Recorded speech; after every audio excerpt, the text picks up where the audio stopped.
जय श्री श्याम। पति ने पत्नी को किसी बात पर 3 थप्पड़ जड़ दिए। पत्नी ने इसके जवाब में अपना सैंडल पति की तरफ फेंका। सैंडल का एक सिरा पति के सिर को छूता हुआ निकल गया। मामला रफा दफा हो भी जाता, लेकिन पति ने इसे अपनी तौहीन समझी। रिश्तेदारों ने मामला और पेचीदा बना दिया। न सिर्फ पेचीदा बल्कि संगीन। सब रिश्तेदारों ने इसे खानदान की नाक कटना कहा। यह भी कहा कि पति को सैंडल मारने वाली औरत न वफादार होती है न पतिव्रता। लड़के ने लड़की के बारे में और लड़के ने लड़के के बारे में कई असुविधाजनक बातें कहीं। मुकदमा दर्ज कराया गया। पति ने पत्नी की चरित्रहीनता का तो पत्नी ने दहेज उत्पीड़न का मामला दर्ज कराया। 6 साल तक शादीशुदा जीवन बिताने और एक बच्ची के माता पिता होने के बाद आज दोनों में तलाक हो गया। पति पत्नी के हाथ में तलाक के कागजों की प्रति थी। दोनों चुप थे, दोनों शांत, दोनों निर्विकार। मुकदमा 2 साल तक चला था। अंत में वही हुआ जो सब चाहते थे, यानी तलाक। यह महज इत्तेफाक ही था कि दोनों पक्षों के रिश्तेदार एक ही टी स्टॉल पर बैठे कोल्ड ड्रिंक्स लिया। यह भी महज एक इत्तेफाक ही था कि तलाकशुदा पति पत्नी एक ही मेज के आमने सामने जा बैठे। लकड़ी की बेंच और वे दोनों बधाई। आप जो चाहते थे वही हुआ। स्त्री ने कहा, तुम्हें भी बधाई, तुमने भी तो तलाक देकर जीत हासिल की। पुरुष बोला, तलाक क्या जीत क्या प्रतीक होता है? स्त्री ने पूछा, तुम बताओ। पुरुष के पूछने पर स्त्री ने जवाब नहीं दिया। वो चुपचाप बैठी रही। फिर बोली, तुमने मुझे चरित्रहीन कहा था। अच्छा हुआ, अब तुम्हारा चरित्रहीन स्त्री से पीछा छूटा। वो मेरी गलती थी, मुझे ऐसा नहीं करना चाहिए था। पुरुष बोला, मैंने बहुत मानसिक तनाव झेली है। स्त्री की आवाज़ सपाट थी, ना दुख ना गुस्सा।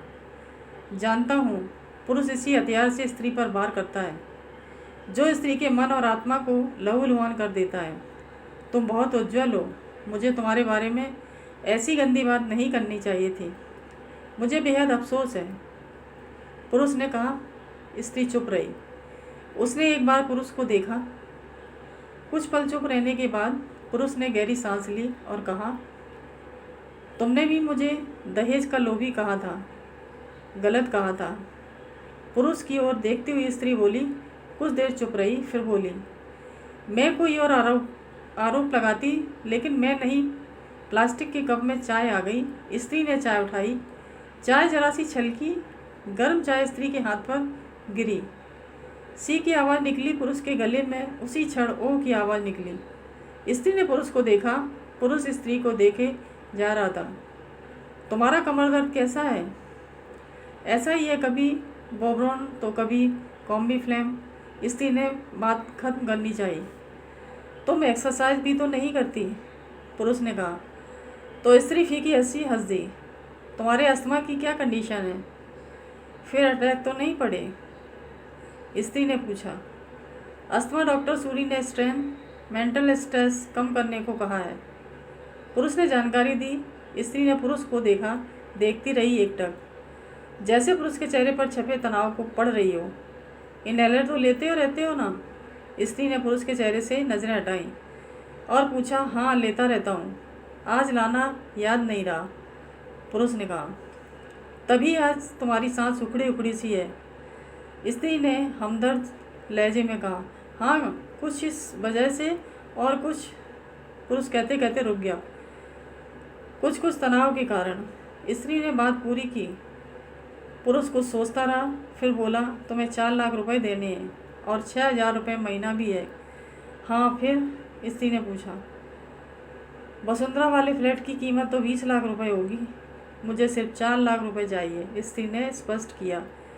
बिटिया बड़ी होगी सो खर्च होते हैं, पुरुष ने कहा। वो तो तुम 6,000 रुपये महीना मुझे देते रहोगे। स्त्री बोली, हाँ ज़रूर दूंगा। 4 लाख अगर तुम्हारे पास नहीं है तो मुझे मत देना, स्त्री ने कहा। उसके स्वर में पुराने संबंधों की गर्द थी। पुरुष उसका चेहरा देखता रहा। कितनी सहृदय और कितनी सुंदर लग रही थी सामने बैठी। स्त्री जो कभी उसकी पत्नी हुआ करती थी। स्त्री पुरुष को देख रही थी और सोच रही थी, कितना सरल स्वभाव का यह पुरुष जो कभी उसका पति हुआ करता था, कितना प्यार करता था उससे। एक बार हरिद्वार में जब वह गंगा में स्नान कर रही थी तो उसके हाथ से जंजीर छूट गई। फिर पागलों की तरह वह बचाने चला आया था। उसे खुद तैरना नहीं आता था, लाट साहब को और मुझे बचाने की कोशिश करता रहा था। कितना अच्छा है, मैं ही खोट निकालती रही। पुरुष एकटक स्त्री को देख रहा था और सोच रहा था, कितना ध्यान रखती थी। स्टीम के लिए पानी उबाल कर जग में डाल देती, उसके लिए हमेशा इनहेलर खरीद कर लाती। सेरेटाइड ऑक्यूहेलर बहुत महंगा था।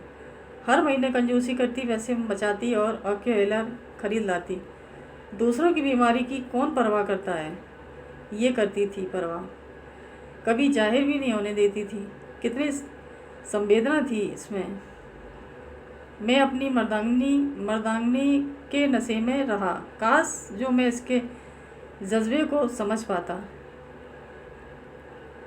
दोनों चुप थे, बेहद चुप, दुनिया भर की आवाज़ों से मुक्त होकर खामोश।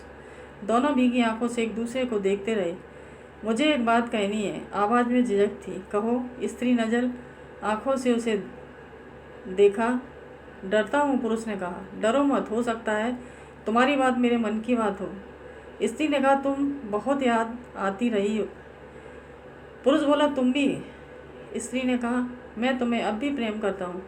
मैं भी, स्त्री ने कहा। दोनों की आंखें कुछ ज़्यादा ही सजल हो गईं। दोनों की आंखों आवाज़ जज्बाती और चेहरे मासूम। क्या हम दोनों जीवन को नया मोड़ नहीं दे सकते? पुरुष ने पूछा, कौन सा मोड़? हम फिर से साथ साथ रहने लगें, एक साथ पति पत्नी बनकर, बहुत अच्छे दोस्त बनकर। ये पेपर, स्त्री ने पूछा, फाड़ देते हैं? पुरुष ने कहा और अपने हाथ से तलाक के कागजात फाड़ दिए। फिर स्त्री ने भी वही किया। दोनों उठ खड़े हुए, एक दूसरे के हाथ में हाथ डालकर मुस्कुराए। दोनों पक्षों के रिश्तेदार हैरान परेशान थे। दोनों पति पत्नी हाथ में हाथ डाले घर की तरफ चले गए। घर जो सिर्फ और सिर्फ पति पत्नी का था।